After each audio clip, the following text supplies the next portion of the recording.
Hi guys, mon nom est Danny Cronstrom du Guy Voyageur. Dans ce nouveau numéro de la web-série Queer ou pas, je m'intéresse à Koh Samui, une île chouchou que j'ai adorée, pas une fois mais deux fois. Koh Samui attire de nombreux voyageurs qui souhaitent passer des vacances sur le bord de la mer, car ici on y trouve parmi les plus belles plages de la Thaïlande. Koh Samui fait rêver plus d'un voyageur pour ses magnifiques paysages, ses temples et bien entendu ses plages. Parmi les plages incontournables de Koh Samui, il y a bien entendu Shawang Beach et Lamai Beach. Désolé, mais mon thaïlandais est peut-être pas à son meilleur. Mais en réalité, Koh Samui, c'est aussi de nombreuses plages loin du tourisme de masse qui offrent tout autant un cadre enchanteur. Koh Samui n'est pas la seule île de la Thaïlande qui offre de magnifiques plages et des paysages à couper le souffle. Il y a bien entendu Koh Phi Phi, Koh Chang, Koh Lanta, Koh Phanang et Koh Tao, et bien entendu, j'en passe. Qu'est-ce qui fait la différence entre Koh Samui et les autres îles thaïlandaises? Pour en parler, j'accueille Laura Lenac, propriétaire de Laura Guesthouse Samui, un hébergement gay-friendly situé au cœur de l'île de Koh Samui. Bonjour Laura! Bonjour Dani, et bonjour à tous les auditeurs, bonjour le Québec. Je suis tellement content de prendre le temps de te parler parce que je te cache pas que pour moi, Koh Samui, ça a été un véritable coup de cœur. Et juste savoir que je parle en ce moment avec quelqu'un qui habite à Koh Samui, ça me fait rêver. Et ben, le plaisir est pour moi, le plaisir est partagé de pouvoir échanger avec toi. Qu'est-ce qui fait, selon toi, que Koh Samui attire toujours autant de visiteurs et certains visiteurs reviennent et re-reviennent à plusieurs reprises?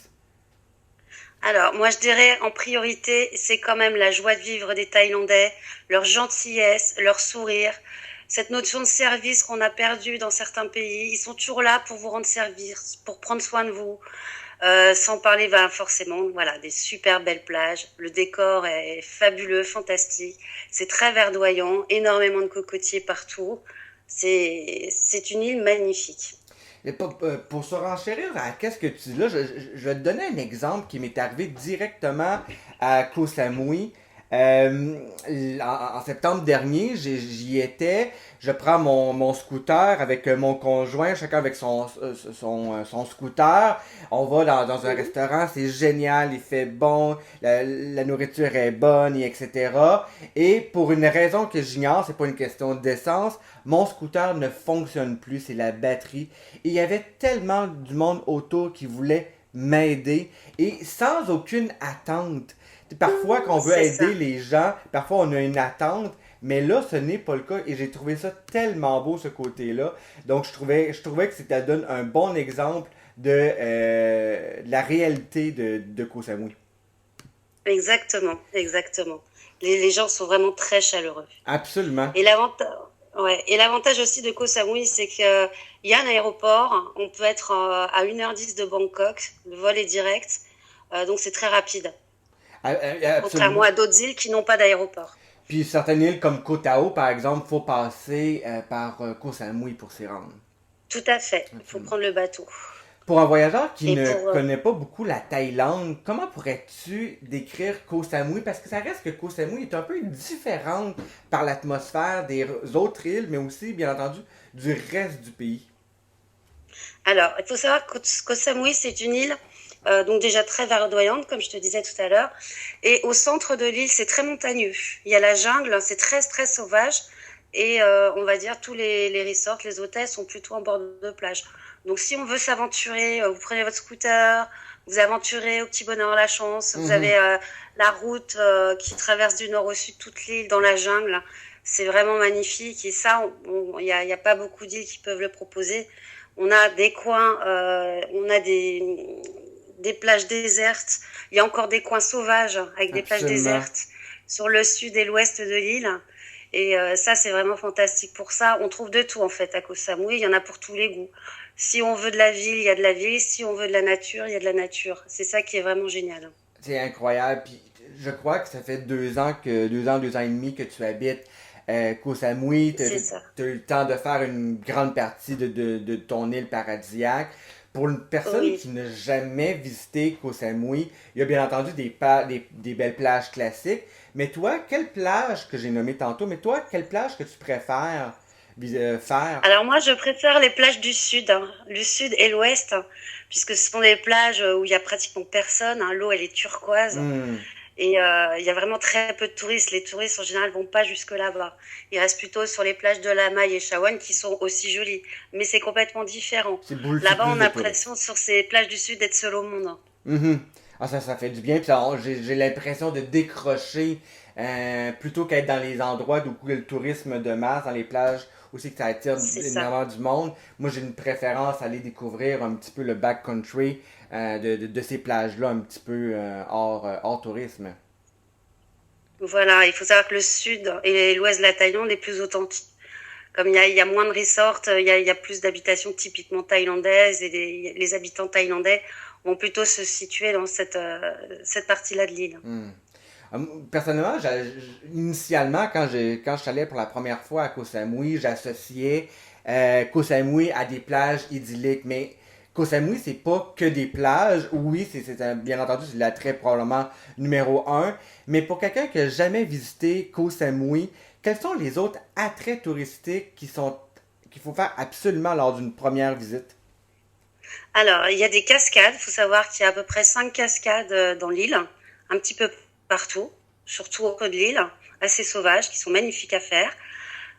Il y a éventuellement des temples à Mhm. visiter, qui sont sublimes.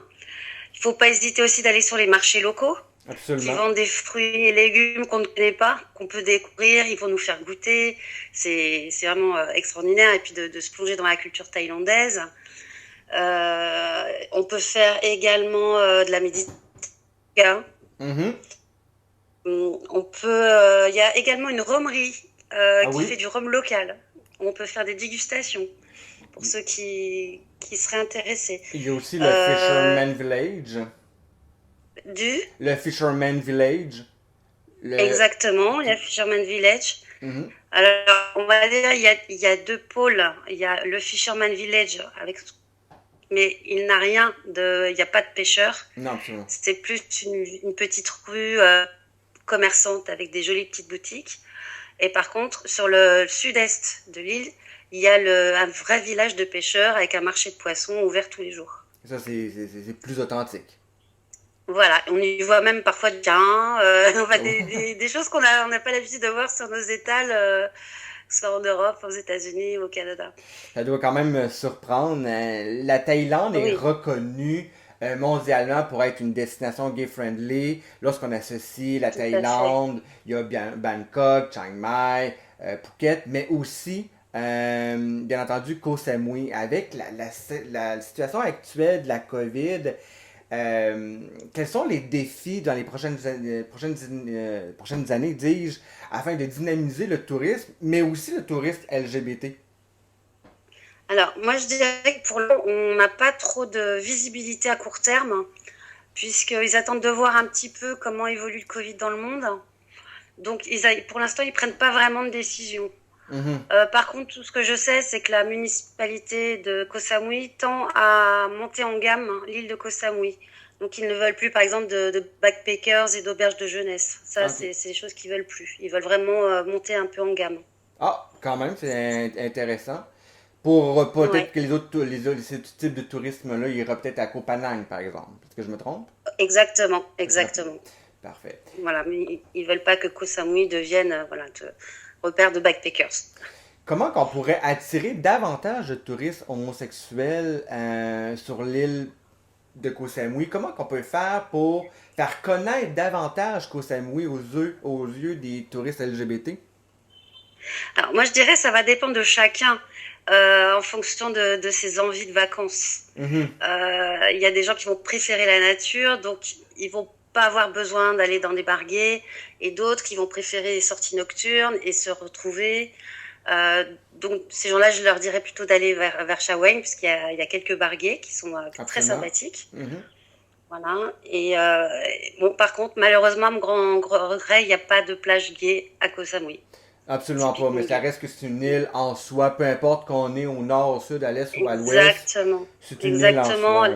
Les Thaïlandais sont très tolérants, il n'y a aucun problème par rapport à ça. Et je pense que tu as dû les voir aussi. Il y a beaucoup de ladyboys qui sont vraiment considérés comme le troisième sexe en Thaïlande. Mhm. Et donc, il y a vraiment une tolérance incroyable Comme, vis-à-vis de tout ça. Comment tu décrirais la scène gay de Koh Samui?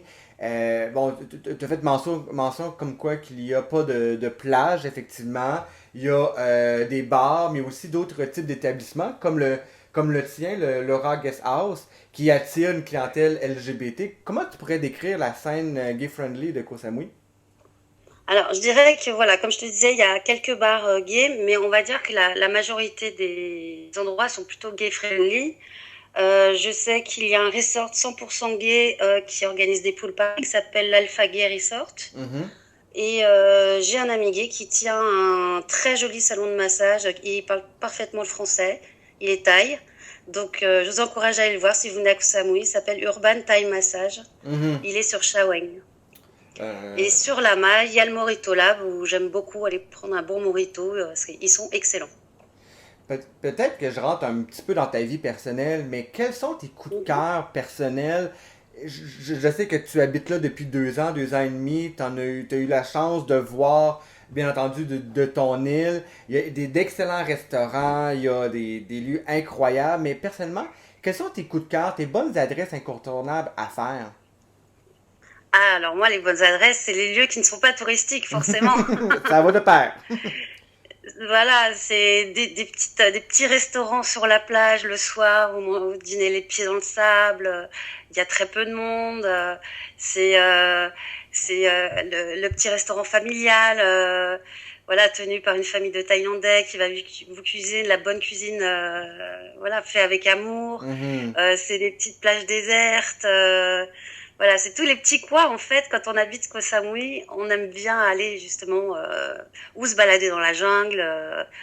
Il y a des forêts d'EVA parce qu'ils fabriquent beaucoup de latex ici Mhm.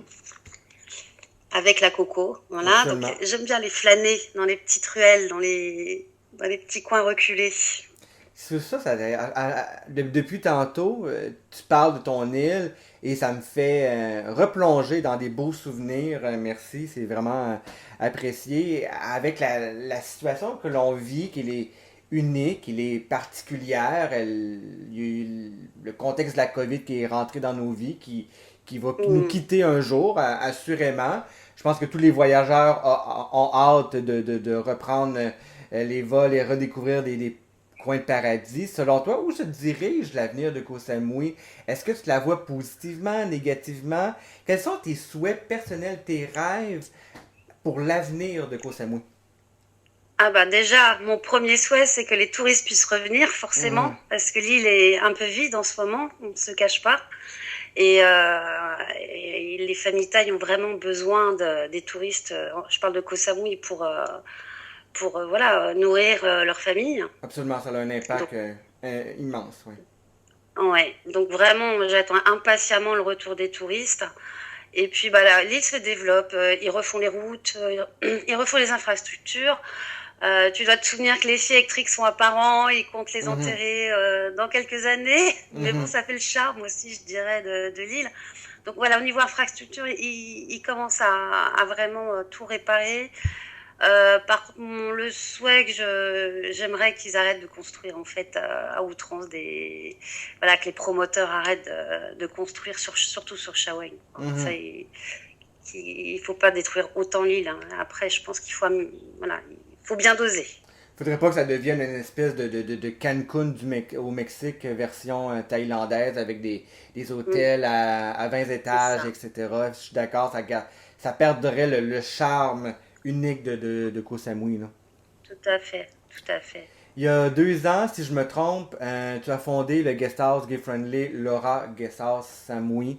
De plus en plus C'est de ça. villas s'ouvrent avec une image gay friendly. Pourquoi as-tu ouvert une guest house gay friendly à Koh Samui? Puis en même temps, peux-tu me raconter ton histoire derrière la construction de ce projet? Alors, moi, j'ai vécu en France pendant jusqu'à présent, avant d'arriver ici. J'étais styliste et je fréquentais énormément le milieu gay parce que c'est un milieu dans lequel je me sens extrêmement bien. Mhm. Et la plupart de mes amis sont gays. Certains sont déjà venus me voir et ils sont tombés amoureux de la Thaïlande et de Koh Samui. Donc ils n'ont qu'une envie, c'est de pouvoir revenir rapidement. Et, euh, et moi, je voulais une petite guest house avec juste quelques chambres. Je voulais pas un gros resort. Je voulais Mhm. quelque chose d'assez intimiste dans lequel on se retrouve et justement avec cette communauté, ce qui est bien, c'est voilà, se sentir comme à la maison sans avoir peur du regard de qui que ce soit. Voilà, c'est sentir comme à la maison. Ben, je salue ton ouverture face à la communauté LGBT. Par tes paroles, ça se transmet ton ouverture et je suis persuadé que cette image gay-friendly sera positive pour toi dans les prochaines années. Ouais, il y a déjà une petite liste d'attente chez les amis que j'avais déjà prévu de venir cette année et qui reviendront l'année prochaine. Là, c'est le bouche à oreille entre les copains gays qui ils viennent tous les uns après les autres. Là, il y en a de plus en plus. On peut peut-être en reparler en 2021-2022. Tout à fait, tout à fait. Oui, dès que les frontières sont ouvertes, ils vont tous venir. Ah, absolument. On va faire le line-up. Euh, C'est ça. le nom de l'émission, c'est Queer ou pas, ou c'est que je m'intéresse à une destination. Des fois, je m'intéresse à une destination qui est moins ouverte, d'autres plus. Donc, j'ai goût de te poser la question, même si je pense que la réponse, elle est relativement simple dans ce cas-ci. Mais selon toi, est-ce que Koh Samui est une destination queer ou pas? Bien sûr, sans problème, hein. Et pourquoi selon Il toi faut qu'elle venir à est... Koh Samui. Pourquoi selon toi que c'est une destination gay-friendly? Ce que je disais tout à l'heure, les gens sont très ouverts ici. Et puis, je pense que la communauté gay a envie c'est de profiter de la vie, sortir, se faire un bon repas, Mhm. profiter de la culture thaïlandaise, du sourire, de la gentillesse des gens. Et c'est des gens qui sont très, très ouverts d'esprit. Merci beaucoup, Laura, une amoureuse de son île de Koh Samui qui m'a fait Avec plaisir. revivre des moments incroyables. Si on souhaite en apprendre un peu plus sur Koh Samui, sur cette destination, est-ce que tu as des adresses URL ou des lieux qu'on pourrait en apprendre un peu plus? Alors, les auditeurs peuvent se rendre sur kosamui.kolides.com. Donc, Kosamui, Mhm. K-O-H-S-A-M-U-I, point Koliday, K-O-H-L-I-D-A-Y.com. Et à partir Et vous trouvez toutes les informations dont ils ont besoin. Puis, comme faites mention, sur une guest house depuis 2 ans qui s'appelle Laura Guest House Koh Samui. Si on veut en prendre un peu plus sur ton hébergement ou si on souhaite t'écrire un petit mot, à quelle adresse URL ou sur les médias sociaux, de quelle manière on peut te communiquer? Alors, j'ai un site internet, Laura's Guest House sa.wixit,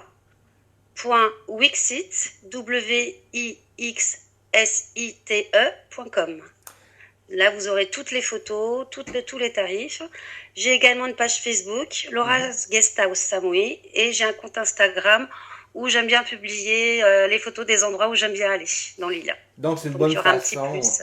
Donc, si on te Voilà, suit vous avez les sur photos des un, jolies plages. Donc la meilleure façon, si on te suit sur Instagram, on peut en apprendre un peu plus sur l'île, dans le fond. Tout à fait, tout à fait. Je l'ai ouvert il n'y a pas très longtemps, donc pour l'instant il n'y a pas énormément de photos, mais je vais en remettre dans l'avenir proche. Ça viendra, j'en suis persuadé. Ouais. Si vous avez aimé cette interview, je vous invite à commenter ce podcast, à vous abonner à la chaîne, à aimer et surtout à partager ce nouveau numéro de Queer ou pas. C'est une excellente façon de me dire que vous avez apprécié cette web série et cela me donne des ailes pour poursuivre. Si vous avez d'autres destinations où vous voulez que je fasse découvrir d'autres lieux par le Gay Voyageur, je vous invite à me le dire en podcast. C'est pour moi un plaisir de pouvoir interviewer des gens pour vous faire découvrir de nouvelles destinations. Je vous invite également à suivre le Gay Voyageur et la web série Queer ou pas sur Facebook, Instagram et bien entendu YouTube.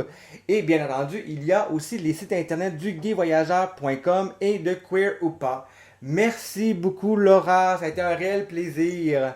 Merci à toi, Dani. Et on se retrouve dans un tout nouveau numéro de la web-série Queer ou pas très prochainement.